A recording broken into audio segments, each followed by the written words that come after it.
MBBS academy में, और आज हम लोग बायोटेक्नोलॉजी का पार्ट 5 यानी कि use of transgenic animals and plants पढ़ेंगे। इस टॉपिक में हम लोग ये पढ़ेंगे कि how and why we make transgenic animals and where they are used. Clear बच्चों? तो first of all we all know about what are transgenic animals और प्लांट्स। तो बेटा ट्रांसजेनिक का मतलब ही होता है उसमें कोई ना कोई चेंज कर देना, उसके डीएनए को मैनिपुलेट कर देना, उसके डीएनए में ऑल्ट्रेशन कर देना, कुछ भी बोलो, कुल मिलाकर डीएनए के अंदर चेंज करके हम सामने वाले के अंदर कोई ना कोई चेंज ला रहे हैं, that is called transgenic.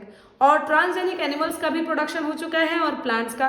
Ma'am कोई एग्जाम्पल बताइए। आप लोगों ने डॉली का नाम सुना? डॉली नहीं सुना? एक ईव है, भेड़ के आकार का एक जानवर होता है डॉली। किधर लिख दे भाई? डॉली। इसका फॉर्मेशन किया गया था, फिर इनकी बिटिया बनी, वो बनी मॉली, फिर उनकी बिटिया बनी पॉली। इस तरीके से बैरल, मॉली को छोड़ दो, आप डॉली नाम याद रखो। सबसे पहले डॉली नाम की फर्स्ट ट्रांसजेनिक एनिमल का फॉर्मेशन किया गया। एक ईव का फॉर्मेशन था, भेड़ के आकार का एक जानवर होता है, इसको भेड़ ही समझ लीजिए, उसकी एक स्पीशीज है ईव। उसमें ज्यादा ऊन के प्रोडक्शन के लिए इसका फॉर्मेशन किया गया था और सक्सेस रहा, तो ये अच्छी बात है। इसी तरीके से एक मंकी, एंडी नाम का एक मंकी बनाया गया, उसके अंदर ग्रीन कलर का फ्लोरोसेंट डाला गया, जो आप लोगों ने अगर कभी रेडियम वगैरह चमकते देखा हो हरे कलर का, वैसे कलर का मंकी प्रोडक्शन हुआ। बड़ी बड़ी बातें हैं जो आपको अभी पता भी नहीं है।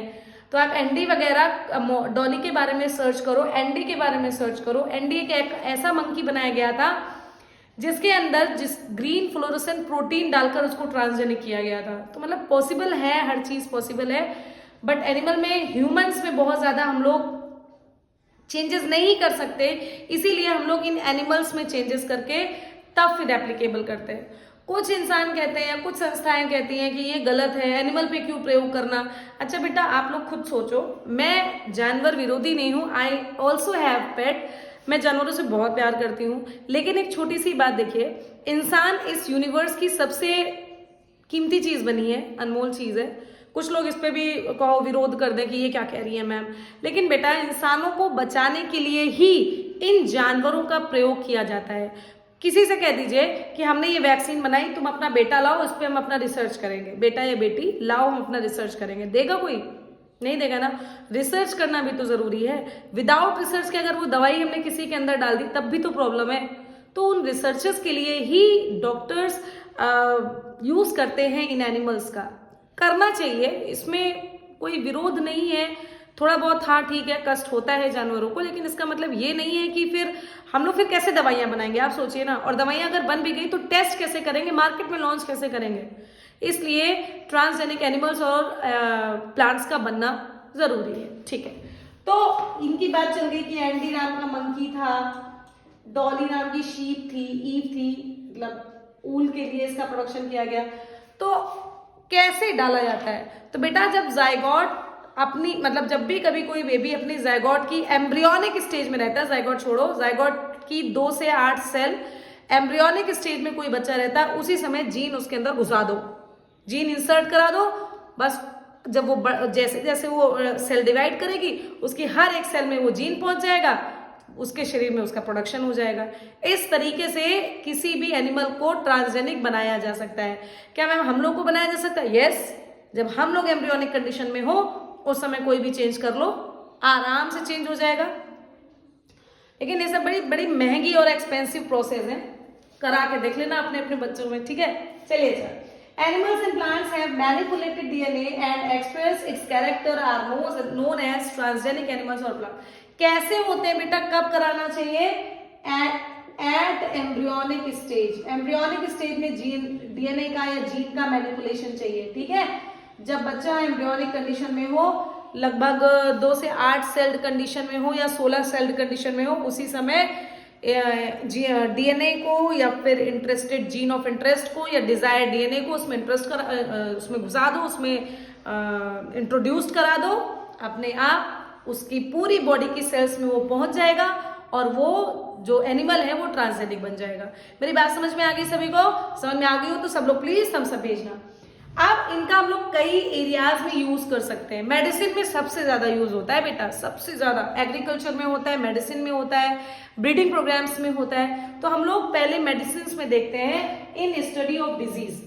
बहुत सारे डिजीज ऐसी हैं जिनकी दवाइयां बनाना मुश्किल हो रहा था, तो ऐसे डिजीज के लिए पहले हम लोगों ने ट्रांसजेनिक एनिमल्स बनाए। कैसे ट्रांसजेनिक एनिमल्स बनाए? हम लोगों ने रैट को, शीप को, पिग को, इन सबको किसी में से, इन सब में से कोई, मंकी को, कोई जानवर उठाया, उसमें फॉर एग्जाम्पल अगर कैंसर है तो कैंसर का बीमारी वाला जीन उसके अंदर डाल दिया जो कैंसर कॉज कर रहा था। अब उसकी शरीर में कैंसर हो जाएगा। अब जो दवा हमने कैंसर के लिए बनाई है उस दवा को उस मंकी में यूज करके देखेंगे जो ट्रांसजेनिक बन गया। हाँ, अगर वो ठीक हो गया इसका मतलब हमारी दवा सक्सेसफुल है। अगर वो नहीं ठीक हुआ तो इसका मतलब हमारी दवा अभी ठीक नहीं है, उसको मार्केट में लॉन्च नहीं कर सकते, उससे कैंसर का इलाज अभी पॉसिबल नहीं है। सेम बात अगर सिस्टिक फाइब्रोसिस हो गया हो, आर्थराइटिस हो गया हो, इस तरीके की बीमारियों का इलाज पॉसिबल नहीं था, लेकिन अभी इसका इलाज मार्केट में आ गया है। मार्केट में इसके लिए मेडिसिन बन चुकी हैं थैंक्स टू ट्रांसजेनिक एनिमल्स। इन लोगों ने अपना सेक्रीफाइस दिया, अपनी लाइफ को सेक्रीफाइस किया, अपने आप को दिया, उनको पता भी नहीं है, लेकिन उनकी वजह से आज हम इंसान के पास बहुत सारी ऐसी दवाइयां बन चुकी हैं जिसका यूज करके आज हम लोग जीवित हैं। क्लियर है ना बच्चों? तो सबसे पहले क्या करेंगे, कोई जानवर उठाएंगे, उसके अंदर उस बीमारी का जीन डालेंगे। सिस्टिक फाइब्रोसिस एक एग्जांपल ला लो, सिस्टिक फाइब्रोसिस का जीन डाल दिया, उसको वो बीमारी हो गई, बड़ा हो गया, उसको बीमारी हो गई। हमने उस बीमारी के लिए जो दवा बनाई है उस दवा को उसमें इंट्रोड्यूस कराया। अगर वो ठीक हो गया इसका मतलब हमारी दवा सक्सेसफुल है। नहीं हुआ तो फिर आपका जो दवा बनाने का प्रोसेस है वो गलत है, उसमें दोबारा से आप री इन्वेस्टिगेट कीजिए, दोबारा से उसको सही कीजिए। तो ये रहा स्टडी ऑफ डिजीज। इस तरीके से हम लोग मार्केट में बहुत सारी बीमारियों की दवा ला चुके हैं। Many transgenic animals are designed to understand that how genes contribute to the development of disease. Transgenic model exists for many human disease such as cancer के लिए हम लोगों ने मॉडल्स बनाए थे, रूमेटॉइड आर्थराइटिस के लिए लिया था, सिस्टिक फाइब्रोसिस के लिए लिया था, अल्जाइमर डिजीज के लिए लिया था। इन सारी बीमारियों के लिए हम लोगों ने ट्रांसजेनिक मॉडल्स बनाए थे। फिर उसमें दवा डाल के देखी, मेडिसिन डाल के देखी कि अगर वो सही हो जा रहे हैं इसका मतलब हमारी दवा बिल्कुल ठीक बनी है। In this way new treatment for such disease is possible. इस तरीके से बहुत सारे नए ट्रीटमेंट्स हम लोगों ने निजात किए। क्लियर हो गया? समझ में आया बच्चों? तो इसका लीजिए स्क्रीनशॉट। इसके बाद हम लोग पढ़ेंगे कि आखिर ट्रांसजेनिक एनिमल्स का नॉर्मल फिजियोलॉजी और डेवलपमेंट में क्या योगदान है। इसी तरीके से आगे हम लोग पढ़ेंगे कि आखिर ट्रांसजेनिक एनिमल्स कैसे बायोलॉजिकल प्रोडक्ट्स बनाते हैं। ये क्या है मैम, समझाते हैं बेटा। स्क्रीनशॉट लीजिए, इसके आगे नेक्स्ट हेडिंग डालते हैं हम लोग in normal physiology and development. Please take a screenshot. Now we use that transgenic animals are used in normal physiology and development. Means कि आखिर हमारे शरीर में कोई भी फैक्टर काम कैसे करता है। अब एक बात बताओ बेटा, अगर हमारे शरीर में फॉर एग्जाम्पल हमको ये पता है कि प्रोटीन हमारे शरीर में मसल का फॉर्मेशन करती है, कैसे पता चला? हमको ये पता है कि कार्बोहाइड्रेट हमको एनर्जी देता है, कैसे पता? ये सब पता करने के लिए हम लोगों ने बहुत सारे टेस्ट किए, हम लोगों ने एनिमल्स को यूज किया, ट्रांसजेनिक एनिमल्स को। तो एक एग्जाम्पल आपकी एनसीईआरटी में दिया है कि अगर हमको ये पता करना है कि एक कॉम्प्लेक्स फैक्टर है जिसको इंसुलिन कहते हैं, या इंसुलिन लाइक ग्रोथ फैक्टर कोई अगर आपके शरीर में हो तो वो वर्क कैसे करता है, इसके बारे में पता करने के लिए हम लोगों ने ट्रांसजेनिक एनिमल्स को बनाया। ठीक है, और ये पता किया that how the complex factor insulin like growth factor work। तो इसके लिए बेटा क्या किया कि हमको पता है कि जो रैट है, जो आपके मंकीज हैं, इन सबके शरीर में इंसुलिन लाइक का ग्रोथ फैक्टर होता है जो किसी भी बॉडी में ग्रोथ के लिए जरूरी है। तो वो चाहे कोई भी बॉडी हो, मंकी हो, चिंपैंजी हो, शीप हो, पिग हो, रैट हो, किसी के भी शरीर में ग्रोथ के लिए जरूरी factor insulin like growth factor. ठीक है, तो उसको टेस्ट करने के लिए हम लोगों ने किसी और स्पीशीज से उस इंसुलिन लाइक ग्रोथ फैक्टर को कम करने वाला जीन डाला। बहुत ध्यानपूर्वक समझना, हम लोगों ने सबसे पहले किसी के शरीर में इंसुलिन लाइक ग्रोथ फैक्टर है, किसी जानवर के शरीर में इंसुलिन लाइक ग्रोथ फैक्टर है, तो हम लोगों ने किसी दूसरे स्पीशीज से उस इंसुलिन लाइक ग्रोथ फैक्टर को कम करने वाला, उसको इनहिबिट करने वाला जीन डाल दिया। Now it becomes transgenic. अब हम लोग देखेंगे कि अब तो इसके शरीर में इंसुलिन लाइक ग्रोथ फैक्टर है नहीं, तो अगर वो है नहीं तो देखो इसकी ग्रोथ पर क्या क्या असर होता है। क्या ये लंबाई बढ़ाए, लंबाई नहीं बढ़ेगी क्या इसकी, क्या इसका फेस छोटा रह जाएगा, हाथ पैर छोटे रह जाएंगे। देखो भाई, उसमें धीरे धीरे से हम लोग समझ पाते हैं कि हाँ इनकी ग्रोथ पे क्या असर आ रहा है। अगर इंसुलिन लाइक ग्रोथ फैक्टर था तो ये कैसे थे, अगर इंसुलिन लाइक ग्रोथ फैक्टर नहीं है तो ये कैसे हो गए। बस इस तरीके से हम लोग जान लेते हैं कि किसी भी मॉलिक्यूल का, चाहे वो ग्रोथ फैक्टर हो, चाहे वो इनहिबिटरी फैक्टर हो, कोई भी मॉलिक्यूल आपके शरीर में कैसे वर्क करता है। इसके लिए भी हम लोगों ने बहुत सारे ट्रांसजेनिक एनिमल्स का यूज किया। तो in transgenic animals are design to allow that how genes are regulated and contributed in normal functions of body and development. Means transgenic animals को बनाया इस प्रकार से जाता है कि कोई भी जीन कैसे रेगुलेट होता है और उसका नॉर्मल फंक्शन और डेवलपमेंट में क्या योगदान है, ये पढ़ने में हम लोग ट्रांसजेनिक एनिमल्स का यूज कर सकते हैं। एक एग्जांपल है, फॉर एग्जांपल की बात करें तो एग्जांपल है study of insulin like growth factor involving growth. सभी को पता है, ठीक है। इसको पता करने के लिए for this introducing gene from other species that alter the formation of this factor. इसके लिए हम लोगों ने किसी दूसरी स्पीशीज से एक ऐसा जीन डाला जो उसके प्रभाव को कम कर दे रहा था। For this introducing the gene from other species that alter the formation of this factor and then study the biological effects। और तब हमने देखा अगर ग्रोथ कम हो रही है इसका मतलब है कि वो जो मॉलिक्यूल था वो ग्रोथ कर रहा था, अगर वो ग्रोथ बढ़ा दे रहा है इसका मतलब है कि वो जो मॉलिक्यूल है वो ग्रोथ कर, मतलब कुल मिलाकर आप उसका इफेक्ट देख सकते हो, बायोलॉजिकल जो भी उसका इफेक्ट आएगा बॉडी में वो आप उसकी स्टडी कर सकते हो। क्लियर हो गया बच्चों। तो ये दूसरा बड़ा इंपॉर्टेंट रोल है ट्रांसजेनिक एनिमल्स का। पहला आपने किस में पढ़ा, स्टडी ऑफ डिजीजेस में, सेकेंड आपने पढ़ा इन नॉर्मल फिजियोलॉजी एंड डेवलपमेंट में, तीसरा आप पढ़ोगे वैक्सीन सेफ्टी में। ये क्या है भाई, देखिए अभी थोड़े दिन पहले, 2 साल पहले, 3 साल पहले, 4 साल पहले, 24 हो गया, 2020 में 2019 एंड 2020 में कोरोना का बहुत बड़ा प्रभाव पड़ा, देखा सबने। तो उसमें वैक्सीन लाई गई, थोड़ा सा टाइम लगा लेकिन आई। क्या वो वैक्सीन डायरेक्टली बनाकर इंसानों पर अप्लाई कर दी गई क्या? नहीं भाई, उसके लिए पहले कोई ना कोई ट्रांसजेनिक एनिमल का यूज किया गया, उस एनिमल पर उसका प्रयोग किया गया, वो सक्सेस हो गया, तब वो मार्केट में आया। तो transgenic mice are developed for use in testing the safety of vaccine. पहले ही बता चुके हैं कि किसी भी दवा को जांचने के लिए पहले उस जानवर में वो बीमारी डालो। मतलब अगर आपने चूहा, आपने कोई मंकी यूज किया तो पहले उसकी बॉडी में कोरोना वायरस डालो। अब वो जानवर जब कोरोना वायरस से संक्रमित, उससे इन्फेक्टेड हो जाएगा, तब जो दवा आपने बनाई है वो दवाई उसके अंदर इंट्रोड्यूस कराओ। अगर वो ठीक हो रहा है देन जो आपने इन्वेस्टिगेशन किया, जो आपने रिसर्च की, वो बहुत बढ़िया रिसर्च की। क्लियर है? तो इससे हम लोग को ये पता चलता है। तो the transgenic mice are developed for use in use in testing the safety of vaccine before it is used in humans. Humans में यूज करने के पहले हम लोग ट्रांसजेनिक माइस का यूज करते हैं ताकि जो द वैक्सीन हमने बनाई है वो सही है या गलत है। इसका एग्जाम्पल पोलियो वैक्सीन इसी की तरीके से बनाई गई।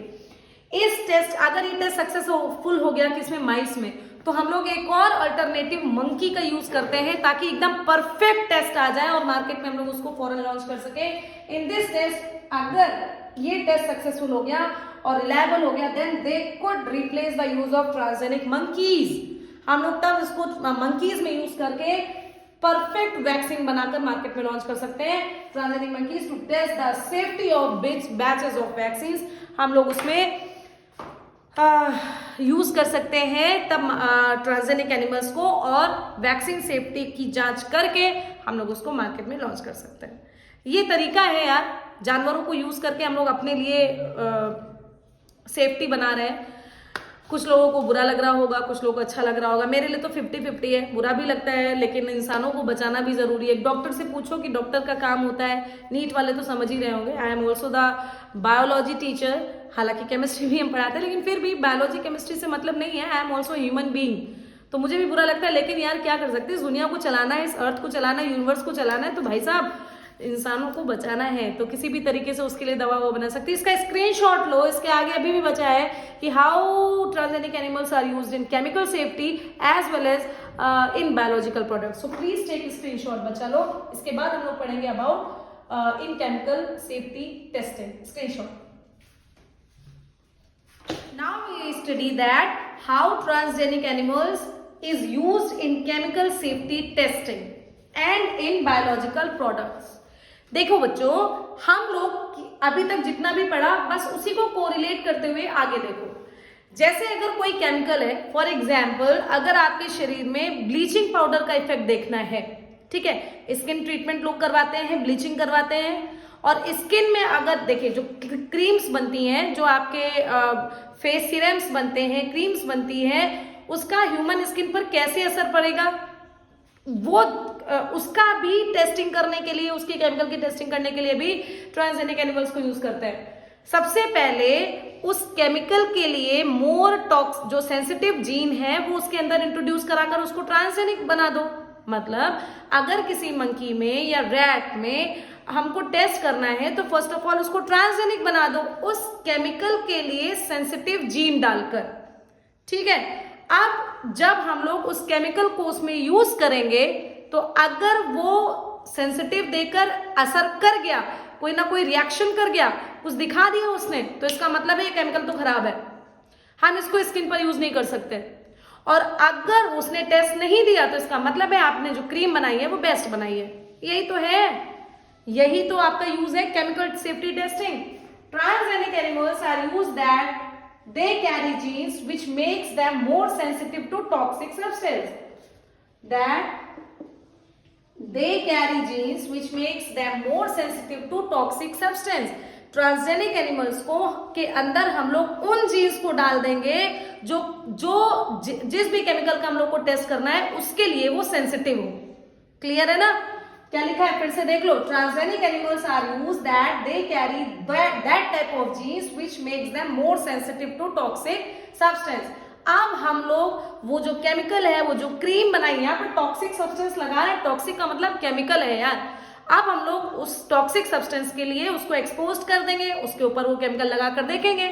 अगर उसने असर कर दिया तो इसका मतलब है कि जो बनाई है क्रीम, जो केमिकल है वो खराब है। नहीं किया तो इसका मतलब वो दवाई अच्छी है, मार्केट में लॉन्च कर दो।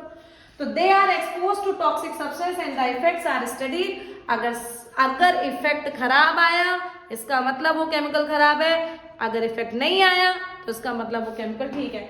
The procedure is same as that is used for testing toxicity of drugs. इस सेम प्रोसेस को किसी भी दवा के लिए, किसी भी क्रीम के लिए हम लोग, क्रीम, जेलीज या जो कुछ भी हम लोग लगाते हैं स्किन पर, सीरम्स हो गए, कितने सारे शैम्पूज हो गए, ये सब कैसे बन रहे हैं यार? विदाउट टेस्टिंग कुछ भी नहीं होता। तो इन सारे का जो हम लोग टेस्ट करते हैं वो सेम प्रोसीजर से करते हैं। क्लियर हो गया? सबसे महत्वपूर्ण बायोलॉजिकल प्रोडक्ट 2023 के सीबीएसई बोर्ड में पूछा गया क्वेश्चन। देखिए भाई, transgenic animals are used to produce biological products by the production of DNA that codes for a particular product। हम लोग एम्ब्रियोनिक स्टेज में वो जीन डाल दें जिसके कारण वो प्रोडक्शन जो हम चाहते हैं वो प्रोड्यूस होता रहे। फॉर एग्जाम्पल, अगर हम लोग कोई ऐसी गाय चाहते हैं जो बहुत सारा दूध दे दे, ठीक है, हम डिजायर्ड प्रोडक्ट हमारा क्या है कि हम ऐसी गाय चाहते हैं जो बहुत सारा दूध दे दे। तो जब हमारी गाय एम्ब्रियोनिक स्टेज में होगी तो उसके जीन में हम लोग वो वाला एम्ब्रियोनिक स्टेज में वो वाला जीन इंट्रोड्यूस करा देंगे जो बहुत सारा मिल्क देने के उसको लायक बना दे। फिर जैसे जैसे वो बड़ी होगी पूरे शरीर में उसके वो डीएनए पहुंचेगा और फिर जब वो बड़ी होगी, जब वो दूध देगी तो उसकी क्वांटिटी बहुत सारी होगी। तो इस तरीके से हम लोग एम्ब्रियोनिक कंडीशन में उसकी बॉडी के अंदर वो डीएनए प्रोड्यूस कर देते हैं जिसके कारण वो बड़े होने के बाद उस प्रोडक्ट को फॉर्म करे। इस तरीके से हम लोगों ने एक दवा बनाई अल्फा 1 एंटीट्रिप्सिन। बेटा बहुत इंपॉर्टेंट दवा है। कोई भी ट्रांसजेनिक काउ बनाकर अल्फा 1 एंटीट्रिप्सिन उसके एम्ब्रियोनिक स्टेज में डाल दिया और फिर जब वो दूध दे रही थी तो उसके शरीर से अल्फा 1 एंटीट्रिप्सिन निकल रहा था। उसको हम लोगों ने एम्फाइसीमा नाम की बीमारी को ठीक करने के लिए यूज किया। एम्फाइसीमा क्या होता है? एक रेस्पिरेटरी डिसऑर्डर है। आप लोग क्लास 11 के रेस्पिरेटरी वाले चैप्टर में जाके एक बार पढ़ो एम्फाइसीमा होता क्या है। तो एम्फाइसीमा नाम की बीमारी को ठीक करने के लिए अल्फा 1 एंटीट्रिप्सिन नाम का बायोलॉजिकल प्रोडक्ट बनाया गया ह्यूमन के द्वारा। कैसे? वही अल्फा 1 एंटीट्रिप्सिन को प्रोड्यूस करने वाला डीएनए या जीन गाय में इंट्रोड्यूस करा दिया। फिर उसने जब वो प्रोडक्ट दिया, उसने दूध दिया, तो उसके दूध में ये वाला प्रोडक्ट था। क्लियर हो गया? इस तरीके से हम लोगों ने एक दवा बनाई। इसी तरीके से फिनाइल कीटोन्यूरिया नाम की बीमारी को भी ठीक किया जा सकता है। सिस्टिक फाइब्रोसिस की भी दवाई बनाई जा सकती है। इस तरीके से बनाई गई। जो पहली 1997 में एक पहली ट्रांसजेनिक काउ थी जो रोजी नाम उसको दिया गया, वो बनाई गई और उसके दूध में ह्यूमन प्रोटीन अल्फा लेक्ट एल्ब्यूमिन बहुत सारा था। हम लोगों ने रोजी काउ के अंदर ह्यूमन का अल्फा लेक्ट एल्ब्यूमिन नाम का जीन डाला, जिसके कारण वो ह्यूमन प्रोटीन युक्त दूध दे रही थी। कितनी अच्छी बात भाई, गाय ह्यूमन प्रोटीन युक्त दूध दे रही है, ये तो अच्छी चीज है ना। ह्यूमन प्रोटीन तो वैसे भी कहीं भी बाहर के प्रोटीन से ह्यूमन का प्रोटीन ज्यादा होता है। तो अगर कोई गाय देने लगे और सोचो वो अगर बेबी को मिलने लगे तो डायरेक्टली हम लोग बाहर से वो दूध ले रहे हैं जिसमें प्रोटीन बहुत ज्यादा है। तो यहाँ पे क्या लिखा है कि 1997 में पहली ट्रांसजेनिक काउ बनाई गई जो human protein alpha lactalbumin enriched milk दे रही थी। कितना दूध था उसमें? 2.4 ग्राम पर लीटर, मतलब 1 लीटर में 2.4 ग्राम प्रोटीन था। और ये एक बैलेंस डाइट होती है किसी भी बच्चे के लिए। आप गाय का दूध पिलाओगे या भैंस का दूध पिलाओगे, इन दोनों में से गाय का दूध वैसे अच्छा माना जाता है और ये वाली गाय का दूध दोगे ये तो बहुत अच्छा है क्योंकि इसमें बहुत सारा प्रोटीन है। क्लियर हो गया? समझ में आया सभी को? So please take screenshot. छोटी सी बात है और अगर हम लोग करना चाहें तो कर लेंगे। वैसे तो एनसीईआरटी में इतना ही दिया है, अगर आप इतने में संतुष्ट हो तो ठीक है। लेकिन हम लोग एक हेडिंग और पढ़ेंगे कि ब्रीडिंग प्रोसेस भी तो कर सकते हैं। हम लोग चाहते हैं कि हमारी गाय छोटे हाइट की हो, बड़े हाइट की हो, तो हम लोग इस तरीके से ब्रीडिंग कराने में भी यूज कर सकते हैं। तो इसका स्क्रीनशॉट लो बेटा, एक हेडिंग और डाल के पढ़ेंगे, उसके बाद आज का लेक्चर खत्म करेंगे। Please take a screenshot. समझ में आया सभी को? Very nice. तो बेटा आज का जो लास्ट टॉपिक है वो है कि ट्रांसजेनिक एनिमल्स को ब्रीडिंग या फिर बहुत सारी क्वालिटेटिव प्रोडक्ट्स को बनाने में भी हम लोग यूज करते हैं। ब्रीडिंग में कैसे? अच्छा, ब्रीडिंग होता क्या है? डिजायर ट्रेट को प्रोड्यूस करना, मतलब 2 क्वालिटी की गायों को उठाओ, उनका क्रॉस कराओ। गाय का मतलब है मेल फीमेल गाय को उठाओ, उनका क्रॉस करवाओ और क्रॉस करवा के डिजायर्ड प्रोडक्ट बना लो। लेकिन ये बड़ी टाइम टेकन प्रोसेस है, टफ प्रोसेस है। पहले हम अपनी डिजायर्ड क्वालिटी की गाय को ढूंढें, फिर उसके स्पर्म को लें, उसके एग को लें, फिर वेट करें। तो भाई इतनी टाइम टेकन प्रोसेस की बजाय हम लोग मॉलिक्यूलर बायोलॉजी ट्रांसजेनिक एनिमल्स को बना देंगे। हम लोग उस डिजायर्ड ट्रेट को के जीन्स को उसमें डाल दें, ट्रांसजेनिक बन गया। उसके बाद वही क्वालिटी हमारे ट्रांसजेनिक एनिमल्स में रहेगी कि नहीं रहेगी? तो इस तरीके से ब्रीडिंग प्रोसेस में भी, मतलब अगर किसी गाय, भैंस, किसी पिग में, किसी मंकी में हम लोगों को कोई डिजायर ट्रेट चाहिए, कोई नया कैरेक्टर चाहिए, तो उसके एम्ब्रियोनिक कंडीशन में वो इंट्रोड्यूस करा सकते हैं। मॉलिक्यूलर बायोलॉजी का मतलब है हम लोगों ने मेथड पढ़ रखा है बायोटेक्नोलॉजी में। प्लांट में हम लोग किनका यूज करते हैं? टीआई प्लाज्मिड का। एनिमल में हम लोग किसका यूज करते हैं? रेट्रोवायरस का। इन सबको यूज करके हम लोग इंट्रोडक्शन ऑफ डीएनए करवा देंगे, ठीक है, जिसमें डिजायर ट्रेट हो, बस वैसे ही हम लोगों को वो जानवर मिल जाएगा जो डिजायर ट्रेट हमको चाहिए। Clear? Formation of many quality product, जैसे काऊ को अगर हम लोग बनाएंगे ट्रांसजेनिक काऊ को, तो उसमें बहुत सारा दूध देने की शक्ति होगी, उसमें उसके दूध में बहुत सारा लैक्टोज शुगर होगा, लेस कोलेस्ट्रॉल होगा। भैंस के दूध में बहुत सारा कोलेस्ट्रॉल होता है, इसीलिए लोग कहते हैं भैंस के दूध के कंपेयर में गाय का दूध ज्यादा अच्छा माना जाता है। ठीक है, तो हम लोग ऐसी भैंस ना बना ले, भाई भैंस दूध भी तो ज्यादा देती है, तो हम लोग ऐसी भैंस बना ले जिसमें कोलेस्ट्रॉल कम हो, ट्रांसजेनिक बन जाएगी। तो transgenic cow are produce that produces more milk with more lactose and less cholesterol. Pigs and cattle का फॉर्मेशन करते हैं जिसमें ज्यादा मीट प्रोडक्ट्स। हम लोग तो भैया कैटल नहीं करते, हमारे लिए तो गाय हमारी माता है, सबको सब कुछ आता है, ठीक है। तो ये कैटल्स का यूज, लेकिन यूरोपियन कंट्रीज में लोग भाई खाते हैं तो खाते हैं, वो उनका कल्चर है। तो pigs and cattles are produced, they have more meat on them, उनके अंदर फ्लैश ज्यादा हो ऐसा प्रोडक्शन किया जाता है। और शीर का प्रोडक्शन भूल के लिए करते हैं। पहले सबसे पहले आज के पहले उसमें बताया है हमने सबसे शुरुआती दौर में कि डॉली बनाई गई थी ज्यादा ऊन देने के लिए, है ना। तो बेटा आज का लेक्चर यही समाप्त करते हैं। एक छोटू सा टॉपिक बच रखा है, नेक्स्ट वीडियो में उसको डाल के इस चैप्टर को करेंगे समाप्त। एथिकल इश्यूज बचे हैं, थोड़ा पढ़ोगे तो याद हो जाएगा। तो भैया ये सेकंड लास्ट लेक्चर था, एक और लेक्चर देके आपका ये चैप्टर करेंगे खत्म, फिर आगे देखते हैं हम लोगों को और क्या पढ़ना है। मेरे हिसाब से हम लोग केमिस्ट्री का जो आज नेमिंग रिएक्शंस का जो है टॉपिक, उसको अब धीरे धीरे से पढ़ेंगे। भाई एग्जाम का टाइम आ रहा है, तो मेरे साथ लगे रहो, पढ़ते रहो। तब तक के लिए मेरी तरफ से सभी को बहुत सारा प्यार। Thank you so much.